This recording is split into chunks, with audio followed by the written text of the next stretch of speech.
श्रीमद्वाल्मीकि रामायण उत्तरकांड अध्याय 53। श्री राम का कार्यार्थी पुरुषों की उपेक्षा से राजा नृग को मिलने वाली शाप की कथा सुनाकर लक्ष्मण को देखभाल के लिए आदेश देना।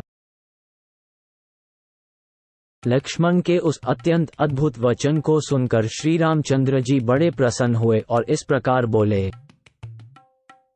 सौम्य, तुम बड़े बुद्धिमान हो। जैसे तुम मेरे मन का अनुसरण करने वाले हो, ऐसा भाई विशेषत इस समय मिलना कठिन है। शुभ लक्षण लक्ष्मण, अब मेरे मन में जो बात है उसे सुनो और सुनकर वैसा ही करो। सौम्य, सुमित्रा कुमार, मुझे पूर्ववासियों का काम किए बिना 4 दिन बीत चुके हैं। ये बात मेरे मर्मस्थल को विदीर्ण कर रही है। पुरुष प्रवर, तुम प्रजा, पुरोहित और मंत्रियों को बुलाओ। जिन पुरुषों अथवा स्त्रियों को कोई काम हो उनको उपस्थित करो।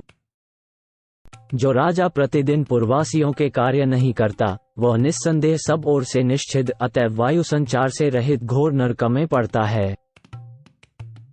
सुना जाता है पहले इस पृथ्वी पर नृग नाम से प्रसिद्ध एक महायशस्वी राजा राज्य करते थे। वे भूपाल बड़े ब्राह्मण भक्त, सत्यवादी तथा आचार विचार से पवित्र थे। उन नरदेव ने किसी समय पुष्कर तीर्थ में जाकर ब्राह्मणों को सुवर्ण से भूषित तथा बछड़ों से युक्त 1 करोड़ गौएं दान की। निष्पाप लक्ष्मण, उस समय दूसरी गौओं के साथ साथ एक दरिद्र, उच्चवृत्ति से जीवन निर्वाह करने वाले एवं अग्निहोत्री ब्राह्मण की बछड़े सहित गाय वहां चली गई और राजा ने संकल्प करके उसे किसी ब्राह्मण को दे दिया। वह बेचारा ब्राह्मण भूख से पीड़ित हो उस खोई हुई गाय को बहुत वर्षों तक सारे राज्यों में जहां तहां ढूंढता फिरा, परंतु वह उसे नहीं दिखाई दी। अंत में एक दिन कनखल पहुंचकर उसने अपनी गाय एक ब्राह्मण के घर में देखी। वह निरोग और हृष्ट पुष्ट थी, किंतु उसका बछड़ा बहुत बड़ा हो गया था। ब्राह्मण ने अपने रखे हुए शबला नाम से उसको पुकारा, शबले, आओ आओ। गौ ने उस स्वर को सुना।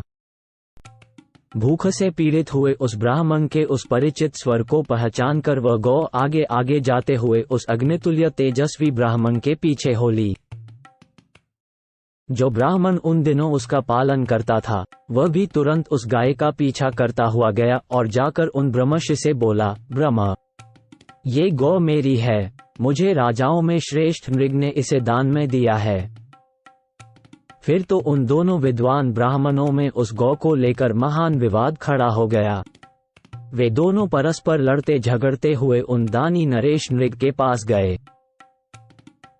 वहां राजभवन के दरवाजे पर जाकर वे कई दिनों तक टिके रहे, परंतु उन्हें राजा का न्याय नहीं प्राप्त हुआ। वे उनसे मिले ही नहीं। इससे उन दोनों को बड़ा क्रोध हुआ। वे दोनों श्रेष्ठ महात्मा ब्राह्मण अत्यंत संतप्त और कुपित हो राजा को शाप देते हुए ये घोर वाक्य बोले,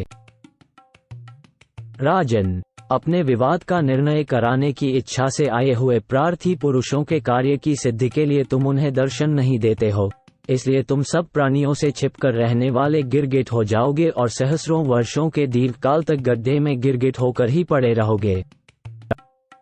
जब यदुकुल की कीर्ति बढ़ाने वाले वासुदेव नाम से विख्यात भगवान विष्णु पुरुष रूप से इस जगत में अवतार लेंगे, उस समय वे ही तुम्हें इस शाप से छुड़ाएंगे। इसलिए इस समय तो तुम गिरगिट हो ही जाओगे, फिर श्री कृष्णावतार के समय में ही तुम्हारा उद्धार होगा।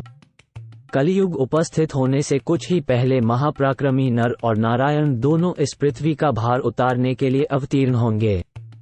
20-22। इस प्रकार शाप देकर वे दोनों ब्राह्मण शांत हो गए। उन्होंने वो बूढ़ी और दुबली गाय किसी ब्राह्मण को दे दी। इस प्रकार राजा नृग उस अत्यंत दारुण शाप का उपभोग कर रहे हैं। अतः कार्यार्थी पुरुषों का विवाद यदि निर्णीत न हो तो वह राजाओं के लिए महान दोष की प्राप्ति कराने वाला होता है। अतः कार्यार्थी मनुष्य शीघ्र मेरे सामने उपस्थित हों।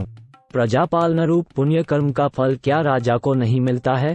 अवश्य प्राप्त होता है। अतः सुमित्रानंदन, तुम जाओ, राजद्वार पर प्रतीक्षा करो कि कौन कार्यार्थी पुरुष आ रहा है।